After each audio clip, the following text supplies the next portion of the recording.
India में आज की डेट में नई स्मार्टफोन ब्रांड लॉन्च करना, वो भी ऐसी जिसकी प्राइस और स्पेसिफिकेशन रेशियो अच्छा हो, काफी ज्यादा मुश्किल हो चुका है। मेरे पास में एक फोन है, वोवल 1। आइए देखते हैं ये कैसा है प्रैक्टिकल लाइफ। इसमें क्रिएटर्स आई करके लिखा हुआ है, 50 मेगापिक्सल फ्रंट लेंस, बहुत सारी चीजें लिखी हुई है, 12 5G बैंड्स भी हैं। क्विकली इसको अनबॉक्स करते हैं। वैसे अनबॉक्स ऑलरेडी की हुई है। यहाँ पे जो अनबॉक्सिंग एक्सपीरियंस में सबसे सही चीज़ मुझे लगी थी वो इसकी ब्रेडेड केबल लगी थी। एक तो आपको ऐसा चार्जर मिलता है, type C to C charger है, और ये एग्जैक्टली 33 वॉट का फास्ट चार्जर है। Not bad. यूजुअली इस प्राइस रेंज में आपको ब्रेडेड केबल्स देखने को नहीं मिलती। अच्छी चीज़ है कि यहाँ पे इन बॉक्स में दी हुई है। और ये रहा आपका फ़ोन। मेरे हिसाब से यार काफ़ी लाइट वेट है, 190-195 ग्राम्स के आसपास होगा। जो एक्चुअल नंबर है वो आपको नीचे दिख जाएंगे। देखने में लुक इसका कुछ आपको Xiaomi 15, Xiaomi 14 या फिर जो पुराने पिक्सल सीरीज के फ़ोन होते थे उनको बस कैमरा मॉड्यूल बड़ा कर दो, वैसा देखने को मिलता है। इस वीडियो में हम कंप्लीटली जज करने वाले हैं वोवल 1 को। वैसे मेरा नाम है निखिल और आप देख रहे हो हार्डवायर।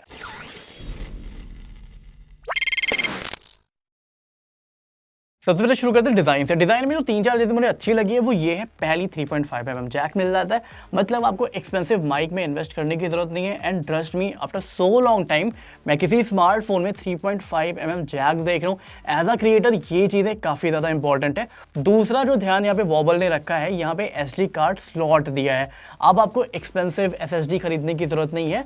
जो आपके माइक्रो SD कार्ड्स होते हैं उसमें भी आपका काम चल जाएगा। बाय द वे इंटरनल यहाँ पे 256 GB है, तो अगर आप 512 GB का या 256 GB का कार्ड भी ले सकते हो तो आपको 27,000 के आसपास, मान के चलो 512 GB का फ़ोन मिल रहा है।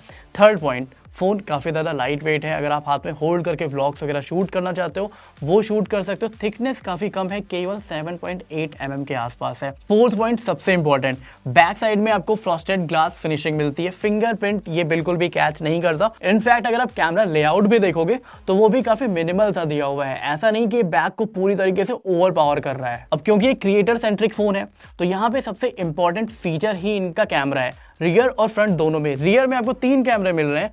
मेन सेंसर 50 मेगापिक्सल का है, सोनी लाइटिया 600। अल्ट्रा वाइड सेंसर भी दिया हुआ है जो 8 मेगापिक्सल का है, और थर्ड सेंसर 2 मेगापिक्सल का मैक्रो सेंसर है। इनफैक्ट अगर आप फ्रंट सेंसर की बात करोगे, यहाँ पे 50 मेगापिक्सल का 4K HDR सेल्फी कैमरा मिलता है। तो अगर आप व्लॉग्स वगैरह शूट करना चाहते हो, आपको एक्सपेंसिव कैमरे खरीदने की जरूरत नहीं है। वैसे ब्रांड अपने फ्रंट कैमरे को क्रिएटर्स आई बोल रहे हैं। यूजुअली इस प्राइस रेंज में कैमरे पे इतना फोकस कोई और ब्रांड नहीं करता, और यहाँ पे जेन्युइनली कुछ अच्छे फीचर्स दिए हुए हैं। पहली बात तो इसका रिजोल्यूशन, 50 मेगापिक्सल रिजोल्यूशन मिलता है। 4K तक की वीडियो आप इससे शूट कर सकते हो, और वो भी HDR में। अब इसका सबसे बड़ा फायदा ये है कि आपका फेस और बैकग्राउंड दोनों पे ही प्रॉपर लाइट आती है, जिससे वीडियो क्रिस्प और अच्छा दिखाई देता है। नेक्स्ट जो सबसे क्रिएटिव फीचर इस फोन का लगा है वो है डुअल कैमरा मोड। आप लिटरली फ्रंट और रियर दोनों सेंसर्स एक साथ में यूज कर सकते हो। इमेजिन करो आप कहीं पहाड़ पे गए हो, पीछे वाटरफॉल वगैरह है, वो भी आप साथ में शूट कर सकते हो। अपने फेस रिएक्शन को भी साथ में शूट कर सकते हो। फ्रंट फेसिंग सेंसर की बात करते हैं इसके रियर फेसिंग सेंसर की। रियर में आपको सोनी लाइटिया सेंसर मिल रहा है, OIS और AI के सपोर्ट के साथ में। अच्छी चीज़ क्या है, ये कलर्स को बिल्कुल भी ओवर प्रोसेस नहीं करता। इसका फायदा ये है कि जब आपको नेचुरल कलर्स मिलते हैं, आप उसको अपने अकॉर्डिंग, टेस्ट के अकॉर्डिंग कलर ग्रेड कर सकते हो एडिटिंग में। वो ज़्यादा सेंस बनाता है रादर देन आपके पास में कोई ऐसा फोन हो जो ऑलरेडी ओवर सैचुरेटेड कलर्स निकाल रहा हो। क्योंकि यहाँ पे आपको ऑप्टिकल इमेज स्टेबलाइजेशन मिल रहा है, तो जो फुटेज आप रिकॉर्ड कर रहे हो डे लाइट में, वो अगर आप विदाउट गिम्बल भी रिकॉर्ड कर रहे हो तो भी काफी स्मूथ रिकॉर्ड होगी। नेक्स्ट फीचर काफी ज्यादा क्रेजी है, इस फोन में आपको रॉ फोटोज का ऑप्शन मिलता है। तो बेसिकली अगर आप एक ऐसे बंदे हो जिसको कलर ग्रेड करना पसंद है लाइट रूम या स्नैपसीड पे, आपके लिए ये फोन परफेक्ट चॉइस रहने वाली। नेक्स्ट इसमें सुपर नाइट मोड मिलता है। यूजुअली जब भी आप रात में फोटोज कैप्चर करते हो वहां पे फोटोज काफी ज्यादा डार्क आती है, बट सुपर नाइट मोड से वो फोटो ब्राइट आती है। अब बात करते हैं इसकी परफॉर्मेंस के बारे में। ये फोन रन कर रहा है MediaTek Dimensity 7400 चिपसेट पे। इतना ही नहीं, आपको यहाँ पे LPDDR5X रैम मिल जाती है, UFS 3.1 स्टोरेज मिल जा रहा है, क्रियोजेनिक कूलिंग सिस्टम मिल जा रहा है। जब इन सारी चीजों को आप कंबाइन करते हो तो बेंचमार्क स्कोर जो निकल के आता है वो 1 मिलियन से ऊपर निकल के आता है। मेरे हिसाब से अगर आपको गेमिंग करनी है, अपने इसी फोन पे एडिटिंग करनी है, क्योंकि कंपनी बार बार ये कह रही है कि यार ये क्रिएटर्स के लिए फोन है, तो एडिटिंग वाला फैक्टर तो सॉल्व करना पड़ेगा।